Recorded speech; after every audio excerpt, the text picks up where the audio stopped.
United we stand, in God we trust. There is no fear. United we stand, in God we trust. There is no fear.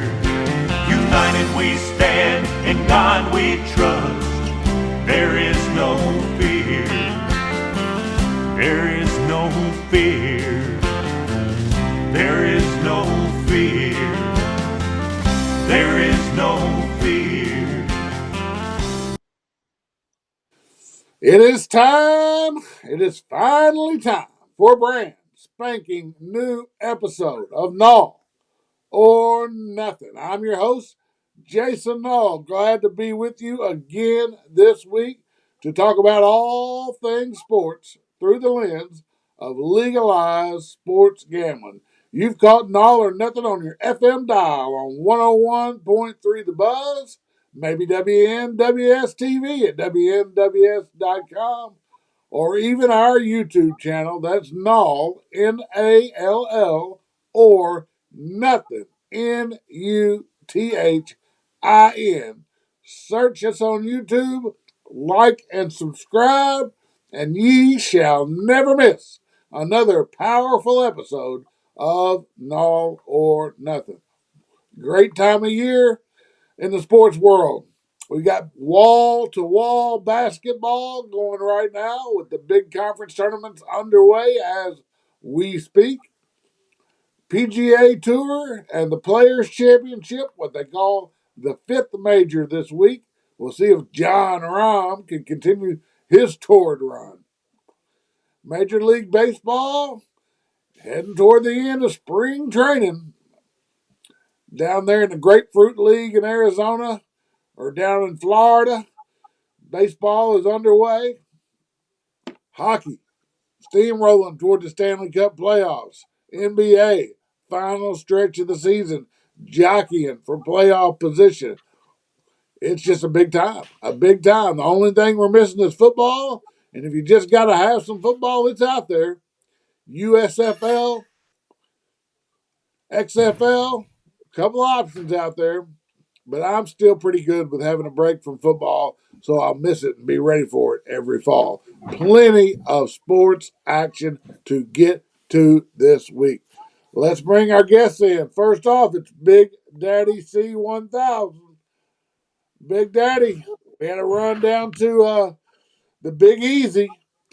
Uh, did a little business, kind of saw some places we hadn't seen in a while. Hit the fairgrounds one day. How'd you enjoy our trip? Yeah, it was a fun trip. It was good to see the city. It had been such a long time since I've been down there. There's really been a lot that's changed. Saw a few old friends. It was really a fun time. We spent that few nights there on Bourbon Street and got up on the balcony and threw a few beads. I felt like I was about 30 years younger when I used to do that back at all the Mardi Gras, but a really good time. Yeah, we should have posted a few pictures. I don't know why we didn't while we were down there. Maybe I can scratch some up. We took to let our viewers follow us at Big Daddy C1000 on Twitter. That's at Big Daddy C1000. We'll post our basketball plays throughout the tournaments, and I'll try to dig up some pictures from New Orleans to put on there for the next couple of days. Big Daddy C, glad to have you back this week. Badlands Brandon comes back to us. Badlands, you've been gone for a couple of weeks. What you been doing? It's been fairly uneventful though, but I've got to agree with you. It's good that March Madness is right here on top of us, and we get a lot of basketball to watch over the next coming days and weeks, and it's good. And finally made it back into my home studio after 5 months, which was a breath of fresh air. Glad not to be shacked up with somebody else for a little while, but was good. This past weekend, I spent a little bit of time betting on some of the racetracks. Me and my brother got into it. We had a pretty good weekend. We picked 8 out of 12 winners at different tracks around the country, so it was pretty good. So altogether, it was good and ready to pull the trigger on some of these college basketball games. 8 out of 12 winners. I'll take that every day of the week. Uh, all right, let's get right after it. We got a big show today. The good, the bad, and the ugly. Since we last met in the sports world, Big Daddy C, tell me what's good out there. Well, I guess the good, we've kind of already talked about it a little, but the good is basketball season. It's getting cranked up and it's here. We'll have wall to wall basketball for 3 weekends. Thursday, starting Thursday morning about lunchtime, going through Sunday night from when you wake up basically to when you go to bed. So it's really a gambler's dream of basketball for the next 3 weekends. Yep, all the basketball you can stand, and tournament basketball at that. I watched a little bit of it last night. Went 3-0 last night. 3-0. Ended with a couple of winners last night with NC State getting there for me, as well as Oklahoma State.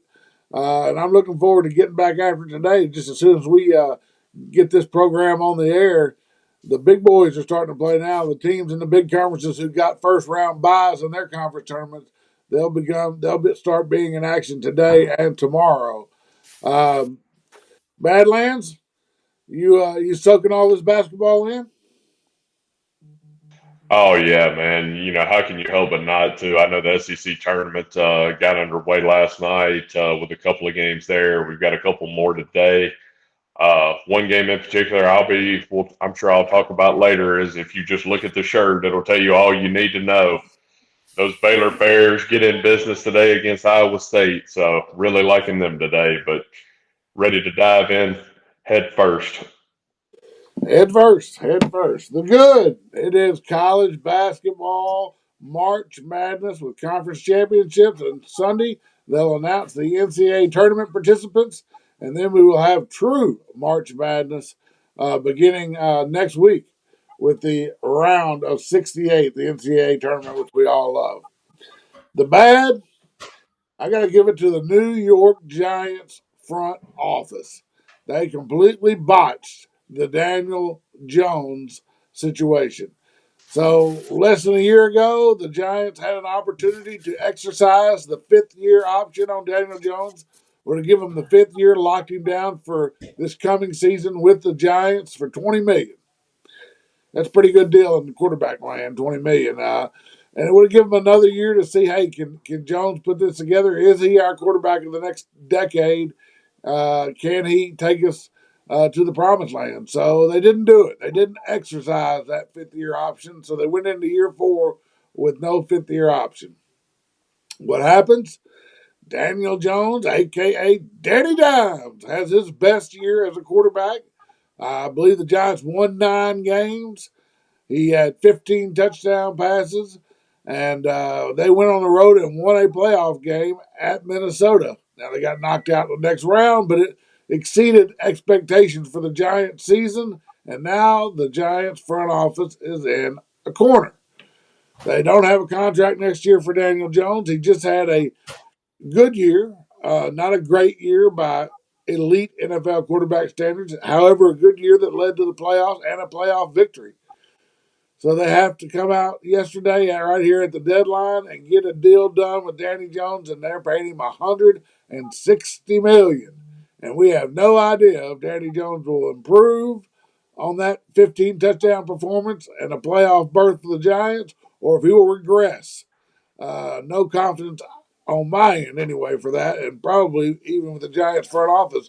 But their hand was forced because they didn't exercise that 5th-year option to have one more year to decide, do they want a long-term deal with Daniel Jones.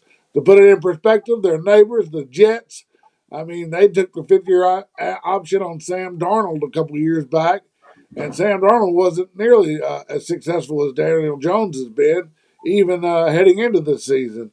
But they just they knew it gave them a quarterback with NFL experience for $20 million, and in this day and age, that's a good deal. Giants, for whatever reason, didn't do it, and they had to pay through the nose for Daniel Jones. The bad, I say, is the Giants front office.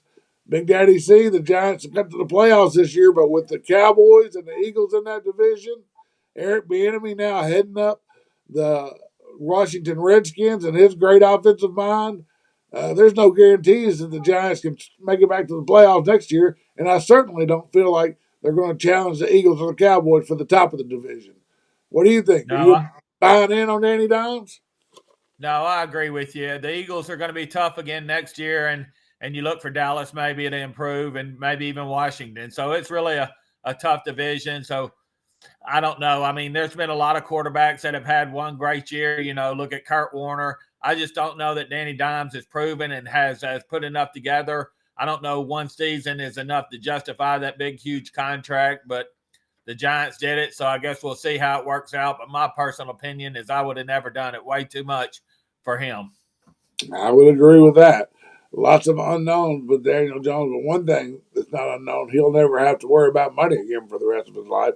$160 million deal, $93 million on the front end and guaranteed. Badlands, you've got the ugly this week. Tell me what is ugly out there. I thought a lot about it, and I think the ugly's got to go to the Grizzlies' Ja Morant for the situation that he's put himself in with this picture that surfaced of him in a club or a bar taking a picture, video, whatever it was, with a handgun. I know that after this came out, and I think there were a couple other instances that happened maybe a year or so ago that have come out about him having a fondness and love for guns and taking pictures and videos, whatever, with them. But I tell you, I think it's a terrible look for Ja Morant. I mean, one of the guys who is, one of the top guys in the NBA. He's definitely a top guy for Memphis. And, it's just a sad state of affairs. He gets suspended indefinitely. We don't have a timeline on his return yet. And it really hurts the Grizzlies. They had a good run there. They were doing really well. And then he gets benched indefinitely. So now they have to look to Jaren Jackson Jr. and some of those guys to fill the void while he's out. But I really just think it's a sad state for him. I really do. And, just not a good look and an ugly look on top of that. Yeah, well, I have to disagree with you there. I don't get it. The guy didn't break any laws. He didn't break any of the teams or the leagues carrying the gun on a bus or carrying it in a team facility. He didn't do any of that. I don't get it. Nothing illegal. I mean, the gun was, I guess, registered to somebody or him. It wasn't an illegal gun. It's not illegal to have guns. It's not illegal to take a picture with the gun. I just think it's a bunch of horse crap what they've done to the guy. It's simply just a picture with the gun. I understand that he's, a lot of kids look up to him, but just because you're holding a gun don't mean you're going to shoot and kill somebody. Don't mean nothing. It's just a picture of him and a gun. I mean, I just don't get it. I think they railroaded the guy. I think it's a bunch of crap. Well, okay, it's a picture of him and a gun that he put on his Instagram feed, and he's holding the gun up under his chin in front of his face to try to look tough or whatever. What I'm saying is when you make hundreds of millions of dollars to play a sport and you represent a city and a team and a league, you have a responsibility to be a good citizen. And in my opinion, good citizens aren't out there posting pictures on their Instagram feed of brandishing a weapon.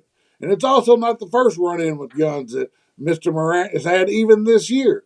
Somebody in his entourage pointed a laser at one of the Indiana Pacers as they were leaving the FedEx Forum. Scared the bejesus out of the Pacers training staff, and they kind of swept that under the rug and let that go. Gave him a warning and said, don't be doing that. How does Morant thank the league for letting that go? Well, he posts a picture on Instagram with him with a gun. I got a kid who looks up to the NBA players more than he probably should, and I expect a little bit more out of my NBA stars than waving guns on their Instagram feed. It's just bull crap. In fact, if he's going to do that, he needs to put that tagline below it, Thug Life, below his picture when he does that, because that's exactly what that is. Thugs are the ones out there posting pictures of themselves with the guns. Now, I'm not here to argue the Second Amendment, whether you should have a gun or not. I'm just arguing you got to have a little more maturity and a lot more sense if you're a star in the public eye to post pictures like that. Everything he gets here, in my opinion, he deserves. Well, you're right. That's your opinion that it's wrong for him to hold a gun. I don't think it's wrong for him to hold a gun. It's his right if he wants to hold a gun or not. I understand he's a celebrity, but there's nothing wrong with holding a gun. What they're doing to him is just a bunch of crap. and that thing in Indiana, he wasn't holding the gun pointing it at one of the Indiana guys. It was somebody in his entourage. We can't prove that he told him to do it or he was even a part of it. So, I mean, this is his first gun run in. I mean, he's a young guy. He's a thug. That's a requirement for the NBA and the NFL. You got to be at least 25% thug. It's their young life. Kids make mistakes.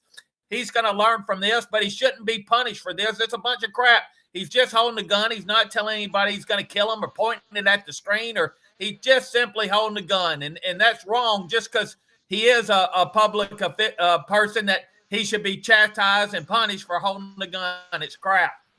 Uh, There was another instance before he ever went into the league that I was reading about, wherever he lived before all this happened, that he had a run-in with a kid or something in his neighborhood and showed a gun to that kid there. So apparently there is Yeah. a history here of him with his love for guns and brandishing them, whether it was to hurt the guy or to scare him or to do whatever. And I do. I'm like Jason. I mean, I think it's a problem. Well, I think the instance you're talking about was out at his house, and he was playing with some teenage kids, and I think one of them threw the ball and hit him in the head, and he punched the guy in the face. I don't think there was a gun in that instance. We both should check that because I don't believe there was. But the guy made a mistake in some people's opinion because he posted a picture of a gun, but it's not illegal. It's stupid what they're doing to the guy. Big Daddy, see, you're a stock market guy. You follow the market. Let's tell you this isn't John Moran. Let's tell you that it's Jamie Dimon, the head of Bank of America, and he goes on his Instagram account tonight and posts a gun up in front of his face. What happens to him tomorrow? I don't know. I don't care what happens to him because I don't think it's a problem. I think guns are legal, and it's not illegal to hold a gun in front of your face and whatever you do. Now, it's maybe not smart and it's maybe not publicly correct, but it's nothing you should be punished for. It's not a law against it. There's nothing wrong with it. Guns are legal. You can hold it up in front of your face if you want. It's maybe stupid, but you shouldn't be punished for it. Well, I will say this: the police said that there was not uh, enough as evidence for any charges in this case, so it is a matter with the league and John Morant and the Grizzlies and John Morant and his sponsors and John Morant, and in my opinion, his fans and John Morant. And I'm out.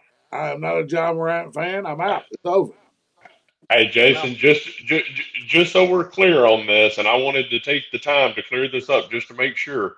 During that pickup game, he hit the kid 12 to 13 times.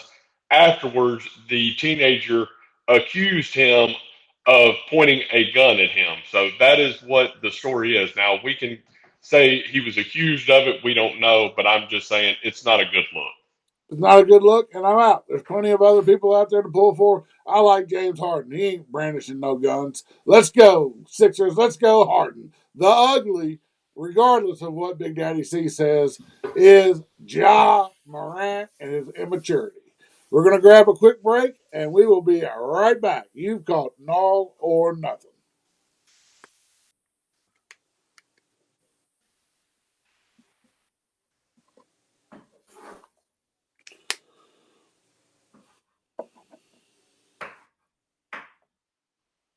Welcome back. I'm your host, Jason Nall. You've caught Nall or Nothing on 101.3 The Buzz in Cleveland, Tennessee, or WNWS TV at WNWS.com, or maybe on our YouTube channel, Nall, Nall, or Nuthin, Nuthin. Search us up, like and subscribe. Never miss another episode. All right, it is full fledged now in the conference tournaments. I put a few placed a few wagers before the tournament. Let's start with the Big 12. I know Badlands is the Big 12 guy. I took a real flyer in the Big 12. I took who I think is maybe the best defensive team in the country, but they're in an offensive league, and they were in a situation where they needed to win a game or two to ensure they were going to get in the tournament. I took Oklahoma State plus 750, so 7.5 to 1 to win the Big 12. Then I backed it up. They played Oklahoma, their arch rival, last night as a small 1 point favorite. I went ahead and took them for the same amount. to win that game against Oklahoma. I figure if they win the game against Oklahoma, they're probably in the NCAA tournament. I break even on the thing, and I get a free ride through the rest of the Big 12 tournament, hoping that this defensive juggernaut can stop some of the scoring. Now, that may end tonight because they play Texas at 7 Eastern tonight, and Texas is a offensive powerhouse. Two different styles there. Texas 6.5 point favorite, over under 142.5. Badlands Brandon, do my cowpokes, the Cowboys from Oklahoma State, have a chance to keep this thing going from Wednesday night all the way to cutting down the nets on Sunday? You might be in a little bit of a stretch there, possibly. I know Oklahoma State's defense. I've got to watch them a couple of times this year. They are a super high-powered defense, but I think you said it best. They are in an all-offensive juggernaut league.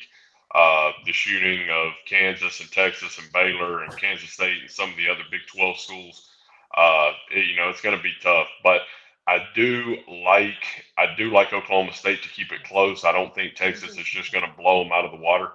I do think that Oklahoma State's defense is gonna play up and keep it close. So I actually like the play there. So I might actually ride that with you. I actually like that play. All right. Well, I hope I can get it to go a little deeper than where we are. But we got the first round taken, and it's a free roll because they did handle Oklahoma last night. Low scoring game, 50, low 50s to low 40s in that game.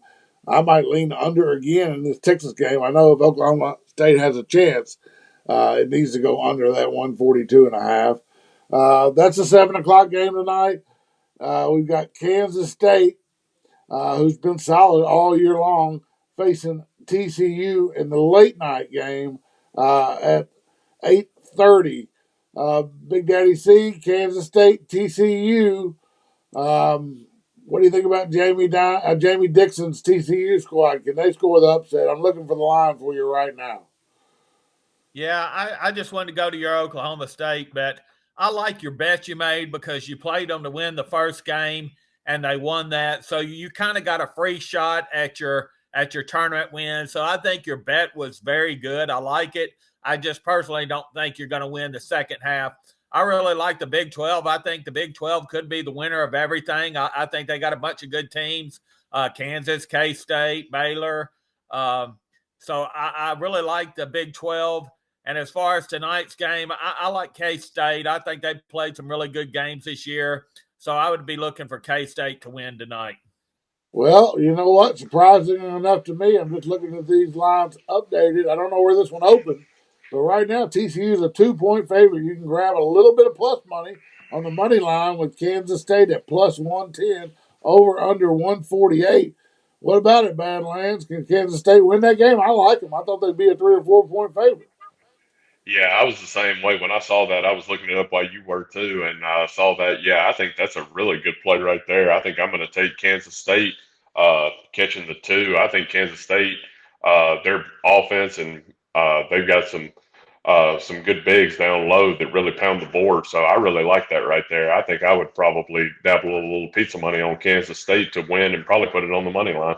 Yeah. The earlier games today on Thursday, they're not bettable because they came on before our program.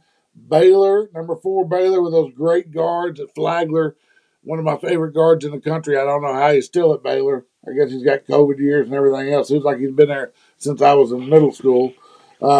Versus Iowa State. Iowa State's, man, they have been as up and down as any team all year long. And then Kansas, number 1 seed Kansas, facing West Virginia, who won in the opening round last night earlier in the day. Uh, but as far as that Big 12 tournament goes, you got Baylor, Kansas, West Virginia playing good, Texas, Kansas State. I think all have legitimate chances to win. And then you throw in my pick, Oklahoma State. And Jamie Dixon's got the pedigree to win in March. And TCU, it's wide open. That's going to be the most fun tournament, I think, to watch of them all. Yeah, I mean, Yeah, I agree with you. I think the winner's coming out of the Big 12 easily. It could easily be a Big 12 winner. Yeah, don't sleep on somebody who gets knocked out, either today or tomorrow in the Big 12. Then they're going to be a talented team that lost their conference tournament that's rested going into the NCAA tournament. So, yeah, this I mean, it's no secret that the Big 12 is the best league in basketball this year. But just looking at it, it's going to be a fun tournament to watch play out this weekend. And where are they? They're in Kansas City, I believe, playing the Big 12 championship all week long. So, yeah, my pick there is going to be I like the under in Oklahoma State and Texas. I'm going to ride the unders on Oklahoma State until they beat me. And then I like Kansas State on the money line to beat TCU, catching a little bit of plus money, plus 110. Uh, let's jump now to the Pac 12 tournament. Big news in the Pac 12 yesterday. UCLA, who, well, first off, Big Daddy C, tell them a little bit about UCLA. That was our bright spot from last weekend, I think, that UCLA USC basketball game. Well, that was our bright spot. Me and you were sitting in, I believe it was Miss Sparrow's eating a late dinner, and we wanted to get in on the game, but we said, let's just wait.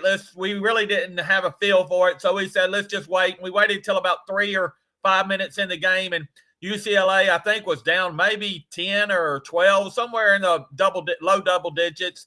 And we said, well, it's time to get in. So you were trying to punch the ticket in, and they were trying to give us plus 210 on the money line. And next thing you know, I guess they scored again. So we got plus, I think, 310 or 305 on the money line. And we put us a little chunk of money on that. And if anybody was watching, they know how it came out. The second half, UCLA just came out and rolled them. And it was a rocking chair win for us at 3-1. So that was really one of the highlights of our night that night. Big highlight. Yeah, we got a big win there and got plus money on it, and it really saved our weekend down there. It was one we needed to hit. But the bad news for UCLA, since they came through with that big win for us, is Jalen Clark, standout guard and defensive player of the year in the Pac-12, torn Achilles, out for the remainder of the season. And I think I was really high on UCLA. I'm really high on them. They had a lot of experience, but their best defensive player being out, that scares me a little bit. Can UCLA overcome that, Badlands, Brandon? Yeah, I think they can, and I think they will too. I mean, for UCLA to come out in that second half and just roll them like they did, you've got to be high on UCLA right now. I know I sure am. The early games of today in the Pac-12 tournament, prior to us airing, number nine seed Colorado faces UCLA, and Washington State, the 4 and 5 seed. Washington State goes against Oregon. But let's talk about the bettable games tonight. Number 2 seed Arizona against Stanford at 9 Eastern, and then our late night soiree. You know I love the late night games. USC and Arizona State. Um, Badlands, Arizona have been ranked number 1 at times this year. They did lose a hotly contested Pac-12 regular season to UCLA. Do they take care of business against Stanford tonight? Yeah, this is going to be one of my plays that I'm definitely going to be in tonight. Is this Arizona? I don't know which line you're showing. I'm showing 10. Arizona laying 10. I really like Arizona in this. This is one of the hottest 3-point percentage teams in the country. I think they check in somewhere around 13th or 15th in the country with their 3-point shooting percentage. So I think Arizona's going to come out. I think they're going to come out strong. They're going to shoot the ball. Um, I've got the over under at 154. Stanford can score. I don't think they've got quite the offensive firepower that Arizona has, but you could take a gamble on this and say it's a shooting fiasco and then it goes over the 154. I'm going to lay the 10 with Arizona. Laying the 10 with Arizona, total 154. I would lean that direction. That may be one that I look at to take once they get into the game. Big Daddy C, have you got an opinion there, or maybe on Arizona State USC, the late night game? USC's 4 over under 140. Yeah, I usually in the first rounds, and I like to take the underdogs. I like to take the points in the conference championships and in the first of the NCAA. I like to take the points, just saying that the underdogs are up and they're feeling a little shy. So I like taking the point, so I'll take the underdog in this one. I'll try to say Arizona maybe wins but doesn't cover. All right, he'll take Arizona State against USC. Oh no, I'm sorry. He wants Arizona plus the 10 against. No, no, no, no, No, no, no. no, no, no. Who you want? You I'm going to want take the 10. Stanford. He'll take Stanford and 10 points against Arizona. I got you. There All you right, go. you're charted now. You're charted. Big Daddy's picked Stanford plus 10 against Arizona. The late night game, I saw enough out of USC to think they can handle business. They're $1.95 on the money line. I don't really like laying at 4. I think they're going to win the game. So I'm going to try to find something here as we go through the show to parlay that USC $1.95 money line with another game, maybe, and give me a parlay going there. I do like USC to win, but I don't want to lay 195 straight in a straight up bet. All right, we're going to grab another quick break, and we will move to another conference championship tournament. You have caught Nall or Nuthin. Don't go anywhere.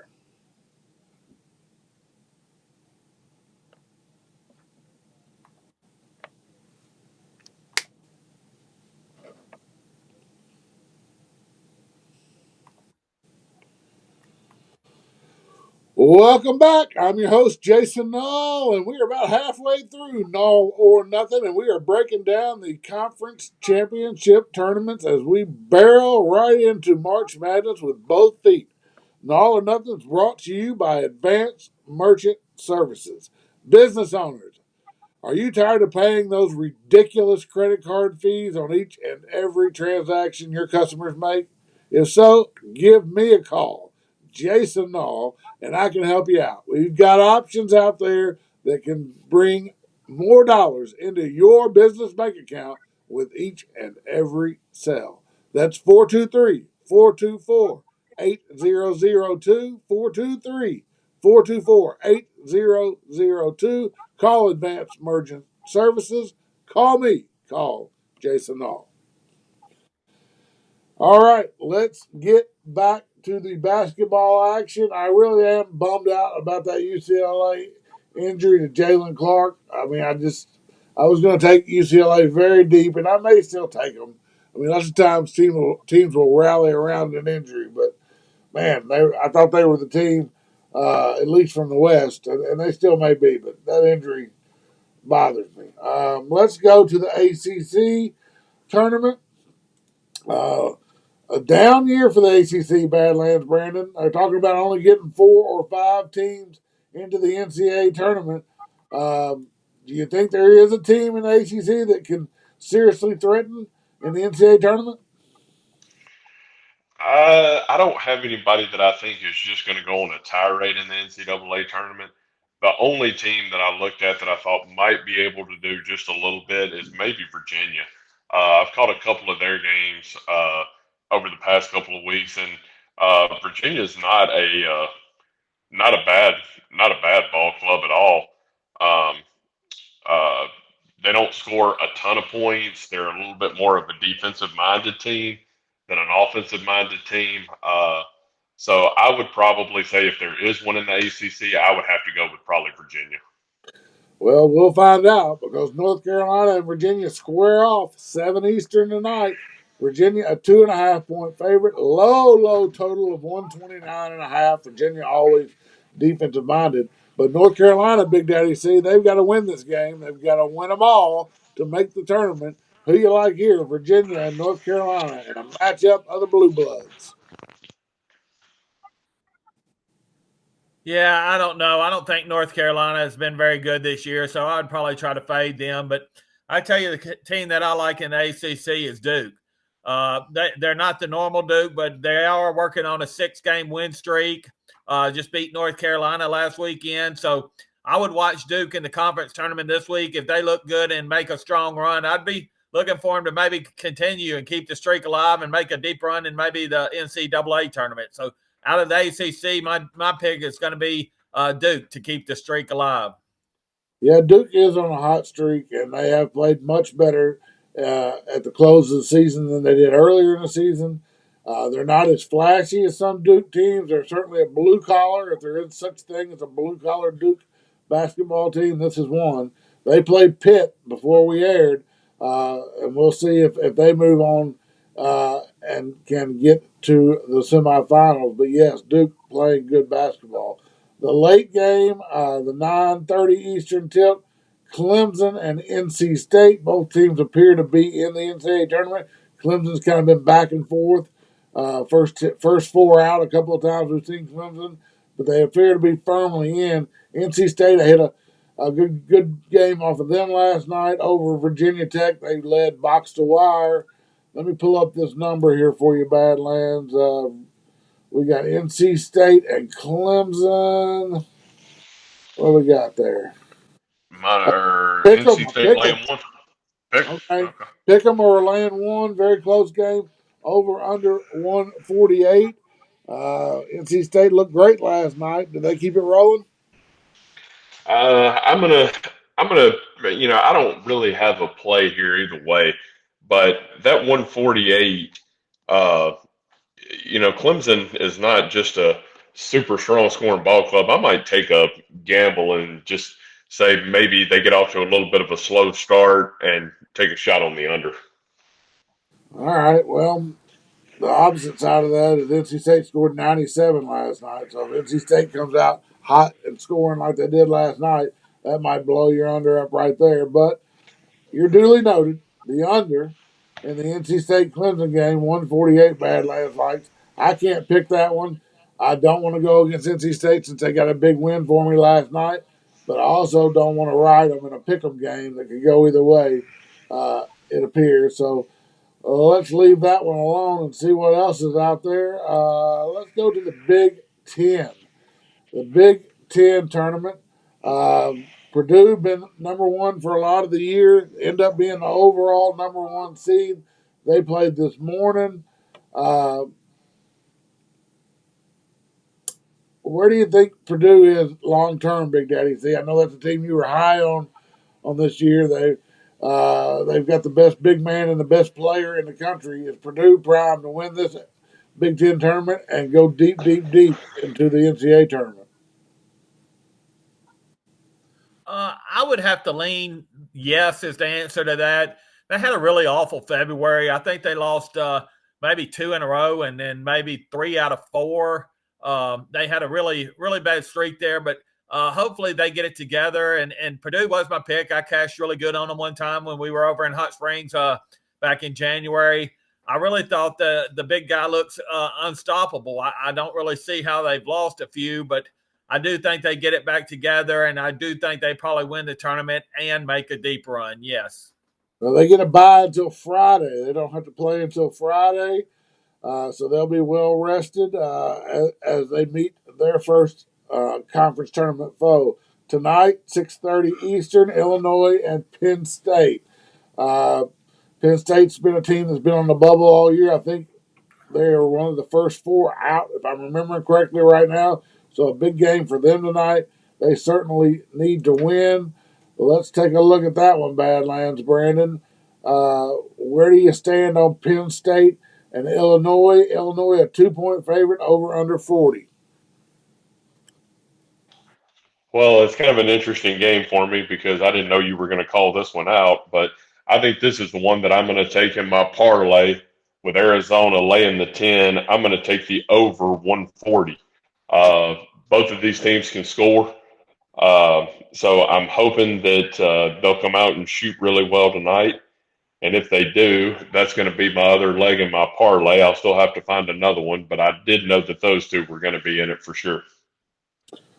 All right, that's interesting. I might ride you on this one, Badlands. You seem to have some conviction there, like you thought this one out, that maybe this was your play today. I need a back half of a parlay to go with that USC game on a late night, and this one at 6:30 to get that parlay going might be the way I go. I might ride with you on this over 140. You gonna make it a three-way bet there, Big Daddy C? You want to get down on Badlands pick here on the over 140? Absolutely not. No way. How did I know you were going to say that? How did I know you were going to say that? All right, let's move to the second game, the late game in the Big Ten, Minnesota and Maryland. Maryland's played great, especially at home this year on a neutral site. It's 13 too many, Big Daddy, against the Golden Gophers, who have just been atrocious. Maryland minus 13, over under 133. Yeah, like I said before, I kind of like taking the points in the first bracket or two. So I'll take the points and just hope it's a close one and hope, Maryland wants to win, but they just don't cover. What a joke of a pick. Tell them about it, Badlands. Were you on the opposite side there? You think Maryland rolls in there with the Thunder? Hell yeah, they do. Minnesota's terrible. Apparently, he hadn't watched Big Ten basketball too much this year. Minnesota, and I will, don't get me wrong, I like Minnesota. I spent a year and a half there before I got invited not to be there anymore. But, I mean, Minnesota is terrible. And I think Maryland comes in here and absolutely destroys them. But now, he likes the points. I know he's big on first round, take the points, take the underdog, blah, blah, blah, all this. A team that's 8-21, I just don't see it. I think it's a garbage pick, but we'll see. I'm with Well, you on that one too, Badlands. I couldn't take Minnesota with stolen money. I would love to see Minnesota come out early in this game though, and maybe get a lead where I can get Maryland down a little bit lower than laying 13. Yeah, I mean, you're right, 100%. I mean, that would be the best thing. They jump out, 8-0, 8-2, and then you can get it down a little bit in game. Yeah, for our listeners out there, sometimes when I say I'd love to see somebody jump out, we're referencing the in-game lines. And so once the game has started on DraftKings is the one that I use, but most of the time, but any of the live betting apps are legal here in Tennessee. You can get in, and the line is adjusted throughout the game. So if you see a trend during a game and you want to follow that trend or maybe go opposite of that trend or whatever, if you have an opinion during the game, you can check your sports betting apps and see what the live lines are and then get in there. So it's lots of times you'll hear us reference these live lines, and I probably play them more in basketball than anything else because there seems to be a lot of swings both ways in basketball. And sometimes, like Big Daddy C and I did with that UCLA in-game line down there in New Orleans, you can catch them at the right time, and it's a profitable situation. All right, we're going to catch our last break. When we come back, we will talk about the SEC Championship to close out the program. You've caught Nall or Nothing.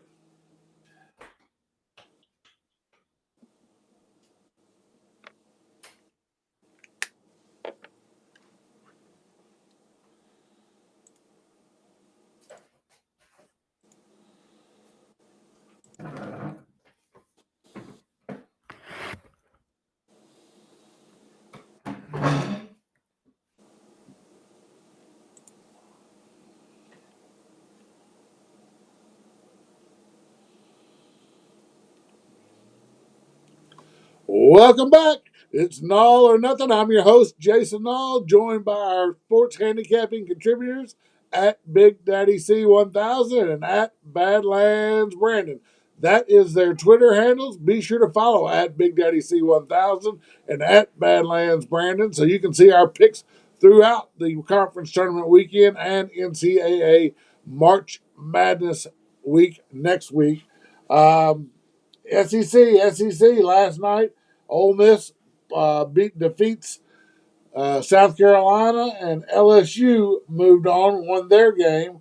So now let's talk about we've got Florida, Mississippi State, the early game before we air. Tennessee and Ole Miss, the Vols.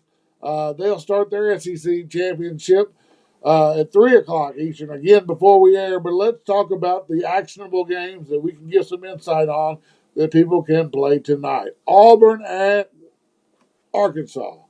The way I understand it, Arkansas is in the NCAA tournament, and Auburn is on the fence.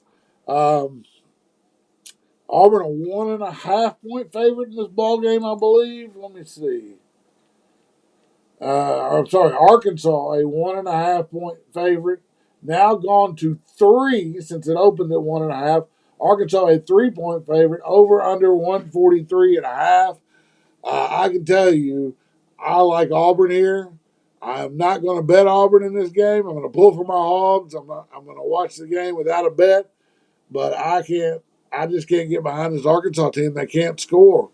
Uh, Yet they appear to be good defensively. They have good defensive stretches, and then they'll give up easy baskets, and before you know it, the games are going over. So I can't bet the under in these games because Arkansas games are going over, even though I say they can't score. I just can't figure this Razorback team, and I certainly wouldn't bet them laying 3 tonight. Big Daddy C, Hogs and Auburn. Yeah, I'll have a hard time playing this because the Hogs got me while we were in New Orleans in that Kentucky game. So I won't be playing the Hogs for sure.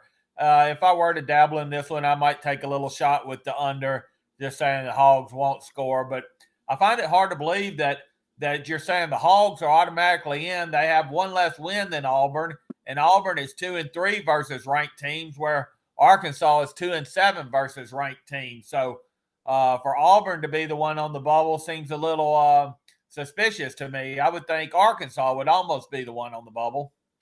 I understand that thought process. I would agree with you. I would think Arkansas should be firmly on the bubble, but it has something to do with the quad. What is it? Quad 6 wins, quad 4 wins, quad something wins. Um, and evidently, Arkansas has a stronger win, even though it's not maybe against ranked teams, a stronger win record against the teams they have defeated than Auburn. Uh, I also saw last night that the SEC should get 8 teams in. I'm not sure if that includes both Arkansas or Auburn or not. I can tell you it certainly would help both of these teams to get this win tonight, either Arkansas or Auburn. But I can't go with the Hogs here. I'm going to pull for them. I'm going to watch the game. I'm not going to bet it. Badlands, do you have an opinion on Arkansas and Auburn? Not really much on my end here. I might flip the script on Big Daddy here and say that maybe Arkansas does come out and does put on a little bit of a offensive show and does shoot better tonight than they have in past games and take a dabble on the over. Good luck. I mean, maybe your over gets there because Arkansas games have been going over, even though they can't score. I guess it's just because of the frenetic pace of their games. But I mean, they just can't shoot. They can't make free throws. It's why they've lost the half of the games they lost in the SEC was because of just terrible performances at the free throw line, and they haven't been able to make any outside baskets with any consistency all year long. So I don't know. Let's go Hogs. I'm pulling for you. Lots of talent. Maybe it'll all come together in March. We'll see. I know they got a good coach. And then the late game, Vanderbilt and LSU. LSU won last night to get to this game. Vanderbilt playing good of late, but a key injury for Vanderbilt with their star uh, 4 or 5 guy, their big man. Vanderbilt a 4.5 point favorite over under 142.5. Where are you sitting on this one, Badlands? With that guy for Vanderbilt being out, I think LSU has shown glimpses of greatness in the SEC this year. And I want to say the last time that LSU and Vanderbilt played, LSU won 84-77. I'm going to say that trend doesn't end. I think LSU continues to roll. Um, if LSU can get out early and stay on the gas and make Vanderbilt play from behind, I think they've got a good shot. The 4.5, or I've got 4.5. What do you got on it, Jason? We got Vanderbilt 4.5 over Four under and a half. 142.5. Yeah, I would. If I was to say that, I would probably say that LSU gets it done. Um, I would probably take LSU catching the 4.5. Almost a home game, Big Daddy C for Vanderbilt playing in Nashville. LSU, I wouldn't imagine travel too many with low expectations. Does the home crowd get Vanderbilt through, or do you like LSU as well? Yeah, I hate to break the trends. Vandy's on a 3-game winning streak, and Vandy really has played pretty good. They played some good games in the last month and a half. But with that being said, I think I'll take LSU. I think I like taking the points in the first round or so. So I'm going to take LSU. The top 4 seeds don't get started until Friday in the SEC tournament. Alabama, Missouri, Texas A&M, and Kentucky all lay in wait as the teams play out today to see who moves on to face the top seeds. I did make a bet before the tournament started. I wasn't going to take Alabama. There's just too much of a cloud over Alabama. I just don't think that karma's on their side with the shooting and the loss of life down there with the young lady in Tuscaloosa. Two players being involved. One pulled the trigger and one brought in the gun. I just think, and I think that's too much karma there going against Alabama. So I wasn't going to take them. I went with Love You Blue, Kentucky. Been a minute for them anyway, since they won the SEC championship. You know, Big Blue Nation will be out in full force in Nashville. So I took Kentucky at 4.5 to 1 to win the whole thing this weekend. What do you think about that? Calipari got him playing quite a bit better over the last month, Badlands. Yeah, I don't think there's any question. I think you made the right play there with that situation in Alabama. If that wouldn't have happened, they probably would have been my favorite. Um, but with that being said, Texas A&M, who I think is massively overrated, uh, that's just my personal opinion. I think they're overrated. I mean, they let Mississippi State beat them twice, I think, this year. Um, I just think they're an overrated team. Tennessee, same way. I think they're slightly overrated. So I think your Kentucky play was probably the best. Big Daddy C, give me a pick. Who's going to win it all? Who's cutting down the nets on Sunday in the SEC? Yeah, I don't know about your Kentucky play. I mean, Kentucky the last few years just don't seem like they've been able to produce. I mean, they got all the best players and really a good coach, but they just haven't seemed to put it together. I don't think they're going to be my pick. I maybe would try Texas A&M or maybe Tennessee, or even Missouri is playing good. They're on a 4-game winning streak. So I don't think Kentucky would be my pick. I think I would look otherwise, maybe A&M or Tennessee. Okay, he says A&M or Tennessee. Tennessee, of course, has, they've got a puncher's chance. They also had a key injury in that Arkansas game to one of their starters, so they're going to be down a man going into tournament time. I wasn't really impressed. I saw Tennessee play live against Arkansas, and they did beat the bejesus out of Arkansas, but it didn't look like a tournament team to me. I'm sure this will be the Tennessee team that is. When I loved them last year, and they lost early in the NCAA tournament, and really killed my bracket. So this is probably a good time to be on Tennessee now that I'm off of them this year. But I like Kentucky. You like Missouri or A&M? Badlands, who's your pick for the win to cut down the nets? Yeah, I would have to ride with you and say Kentucky gets it done. All right, one of the few times that I pull for Kentucky. So unless it's my Hogs playing Kentucky, I'll be pulling for them. Love you blue in Nashville. That is a wrap. We have covered the major conference championships and the games tonight. We've talked about who we like to win those conference championships. Uh, Certainly do your own research. Dive right in. This is a great time of the year to make some basketball bets. Enjoy this wall-to-wall basketball over the next couple of weeks here as we rush through the conference tournaments and barrel into the NCAA championship. For Badlands Brandon and Big Daddy C1000, it has been our pleasure. I'm your host, Jason Nall, and we are out of here. I said, united we stand, in God we trust. There is no fear. United we stand, in God we trust. There is no fear. United we stand, in God we trust. There is no